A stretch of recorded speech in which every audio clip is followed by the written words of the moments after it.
Sometimes the worst thing that can happen to you is being naturally good at something. And I know that sounds weird, but hear me out.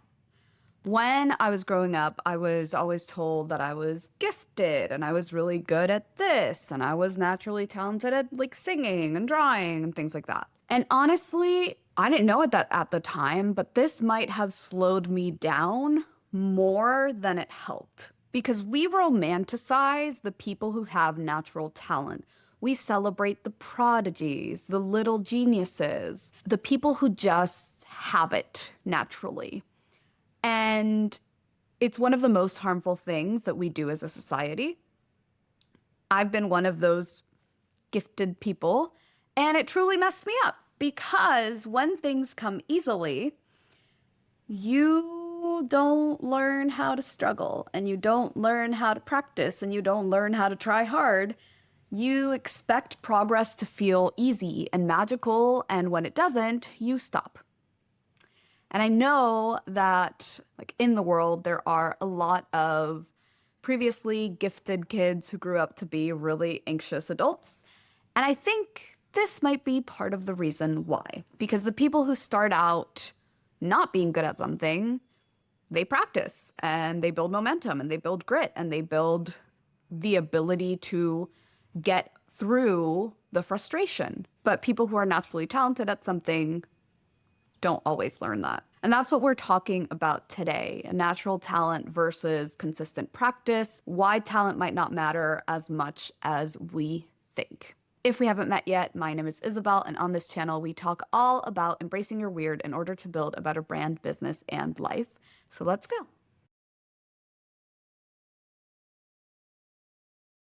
We as a culture are obsessed with talent. We're obsessed with kids that are prodigies and like the 5-year-old who can hit these high notes or the 6-year-old who can play the piano and people who just pick things up instantly. And it sounds harmless. It sounds like you're encouraging these kids, but on the flip side of that, we're also building into a mindset that tells us we're only good at things when we're naturally good at them. We only should follow things that we are naturally good at. And don't get me wrong, every single human in the world is naturally good at something. However, we need to learn to stop thinking only of the things that we're naturally good at. Because if you believe that success only comes from the things that you're naturally good at, then you are going to limit the amount of things that you stick with by a lot. You quit and then you tell yourself like, oh, I'm just not one of those people. But the truth is that natural talent can get you started, but it won't make you pull through. In fact, it can become a trap, like I mentioned before. When things come easily, you don't build the muscle of persistence. You don't build the muscle of practice because you don't feel like you need it. You don't get used to the frustration. You don't get used to the struggle. And you might not even learn how to repeat this often enough to get better at it. You might not even learn how to get better at it or what's necessary to train to get better at it. And then when you finally hit a level that's hard, which we all do at some point, even with things that we're naturally talented at, it feels really, really hard. And it feels like you've hit a wall and we stop. We stop doing the things that we like and that we're naturally good at because we feel like this is as far as we can get. On the flip side, if you've never felt naturally good at anything, or at least at anything that you're interested in, you probably know how to try. You know how to research, you know how to figure out, where, you know how to go to places where you can learn more, you know how to practice. You are interested in figuring it out. You're interested in tinkering. You're interested in practicing. And that in and of itself helps you get better. There's this idea that talent makes things easy, but I believe that talent can also make you settle. Settle for this is as good as it's gonna get. And I'll give you a personal example. I've always been naturally good at singing, and I've always thought that singing lessons was unnecessary. And don't get me wrong, like I know that the biggest singers and the biggest Broadway stars, they train and they train hard and they have vocal coaches and they have vocal teachers and they have all these things. But for some reason, I was like, oh, no, like this is as good as my voice gets. What? That makes no sense. And last month, I actually started singing lessons. And in just a month, I've learned so much, like so many things I didn't know I was doing with like how I was opening my mouth, how I was moving my tongue, how I was breathing, like so many things that I've learned in just a month that I could have learned 10 years ago, 15 years ago, or started learning. And my singing voice might be a lot better now. But in my head, I got stuck with this like, oh, I'm naturally good at singing, so like this is as good as it gets. That makes no sense. Like there were songs that I would be like, oh, I'm so close to hitting this note, but I'm not going to hit it. Like that's as good as my voice gets. And now I'm hitting some of those notes because I'm doing classes where there's an expert who's trained and learned themselves who's telling you, hey, do it. Like, this is how you do it. Try this, practice this, do abs, like, do breath work. Like, there's a million things. I had a classmate in college who was really naturally good at drawing. I studied illustration for those who don't know, and he was naturally good at drawing and at, like, techniques. And I don't know how he did it, but, like, there was this class that was called illustration techniques. And so you would go through with each project one different technique. So like watercolor, crayons, colored pencils, acrylic, pencils, etc. And he was so naturally good at all of them that honestly, it was annoying at one point, right? Like it was one point where it was like, is there anything you're bad at? Like seriously? And there was another person in our class who wasn't naturally good at it. And he didn't get the best grades at first. However, he practiced a lot and he kept at it and he kept at it and he kept at it. And afterwards, out of all of us, I would say, he was the one who made the most progress because of how consistent he was about it.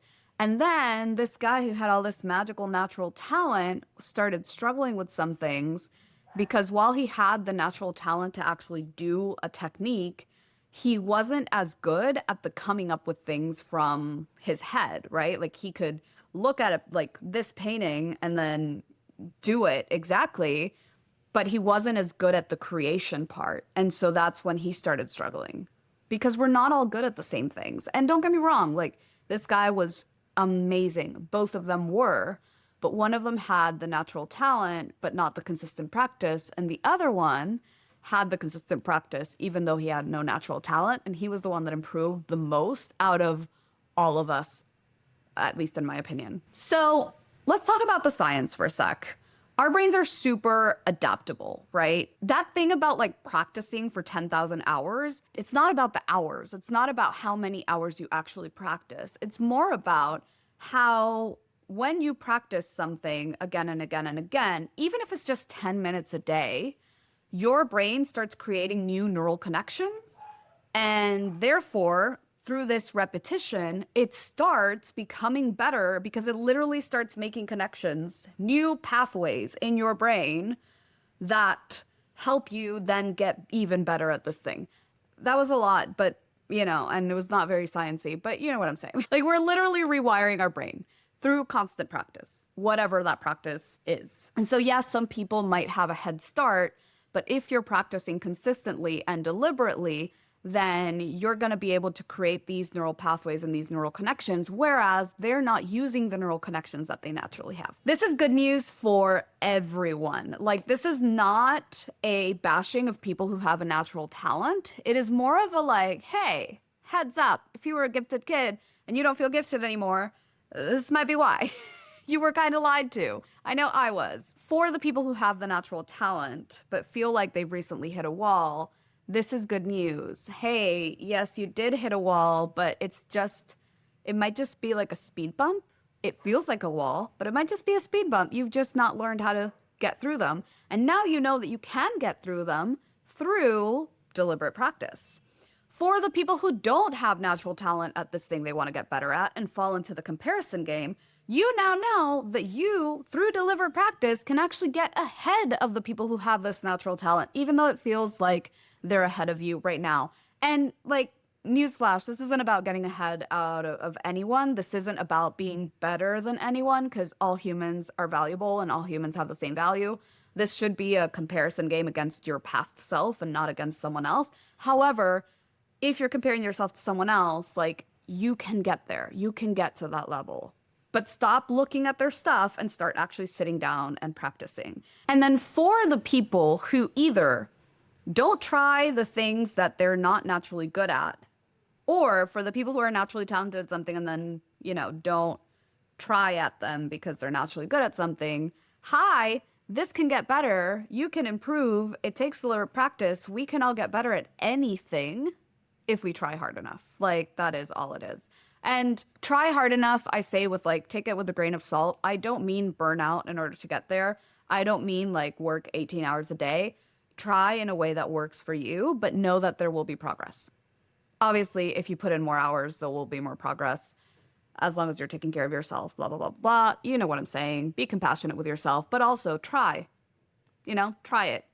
It's all about developing this mindset of lifelong learning. It's about realizing that you can learn more, you can do better, you can be better, as long as you're actually trying to do so. So if you've ever felt behind because you're not naturally talented at something, let this be your reminder that you are not behind, you are building something. Every mistake you make is a brick that you're placing on this thing that you're building, whatever that thing is. And every time you show up, even when it's hard, I'd say especially when it's hard, you are creating momentum. And if you do have a natural talent at something, that's awesome, but don't let it go to waste. Don't settle. Don't say, yeah, I'm naturally good at this, so I don't need to work on this. No, you can get better. And you already have the advantage of having a natural talent at it. So work at it. Hone that skill. Thank the universe for this random skill that it sent you and hone it and get better at it. Talent might open the door, but consistency is what walks you through it. And that's what I really want you to take away from this. Now, I'd love to know in the comments, what's one thing that you're naturally good at that you might have not decided to pursue that now you're thinking, maybe I should get better at that? What's one thing you're not naturally good at that you want to pursue? Or were you told you were gifted as a child and now you feel like an anxious adult? Please tell me I'm not alone here. And also, if you like this video, please like and subscribe. I'm almost at 100 subscribers. I'm really excited to hit that number. I make new videos like this every single Friday. Until then, stay wild, stay weird, and I'll see you in the next one.